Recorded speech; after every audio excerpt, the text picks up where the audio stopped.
vous salue, peuple de France. Ségolène Royal, du rire aux larmes. Plus de 30 ans déjà de vie politique sous le regard parfois bienveillant, parfois agacé des Français. Plus de 30 ans d'une carrière qui débute dans l'ombre du président de la République François Mitterrand. Elle est sa conseillère à la jeunesse. Un François Mitterrand sous le charme, fasciné par le culot de sa jeune protégée.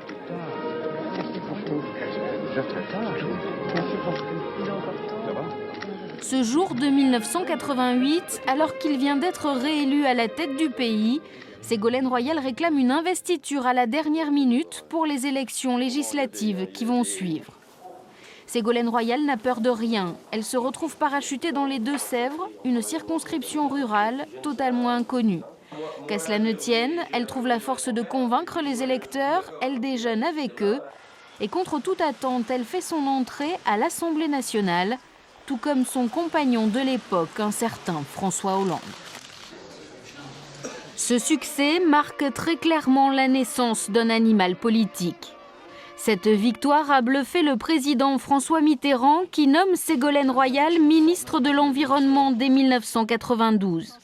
Le grand public retiendra de cette époque cette image, la ministre toujours en fonction, accueillant militante les télés dans sa chambre à la maternité. C'est vrai que c'est assez exceptionnel et je le fais aussi pour la cause des femmes.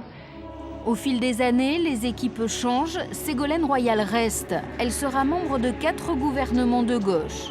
Son objectif est désormais clair, elle souhaite être la première femme présidente de la République en France.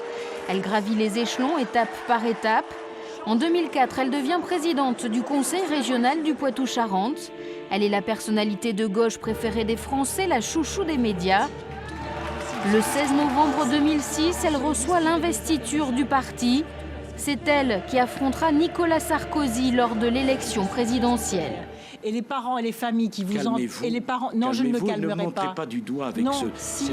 Durant toute la campagne, Royal croit en son destin. Elle rassemble plus de 40 000 personnes au stade Charletti. Pour beaucoup, Royal devient une icône.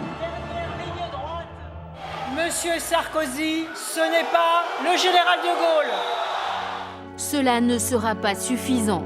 Elle ne le sait pas encore, mais cette défaite en appellera d'autres. Sa seconde tentative pour accéder à la présidence de la République en 2011 sera également un échec. La chance semble avoir tourné. Celle à qui tout souriait jusque-là semble accumuler les mauvais choix. Depuis ses débuts en politique, Ségolène Royal rêve du perchoir de l'Assemblée nationale. Elle décide de se présenter pour être députée à La Rochelle. Elle trouvera sur sa route un certain Olivier Falorni, dissident et ennemi de longue date. C'est une nouvelle défaite. La Madone du Poitou, comme l'appellent certains de ses adversaires, se réfugie dans son travail au sein du Conseil régional. De Poitiers, son laboratoire, elle tente d'impulser de nouvelles idées. Des mois à soigner ses blessures, petit à petit, le phénix renaît de ses cendres. Elle renoue le dialogue avec son ancien compagnon, devenu président de la République. Une résurrection, une certaine idée du courage, diront ses proches.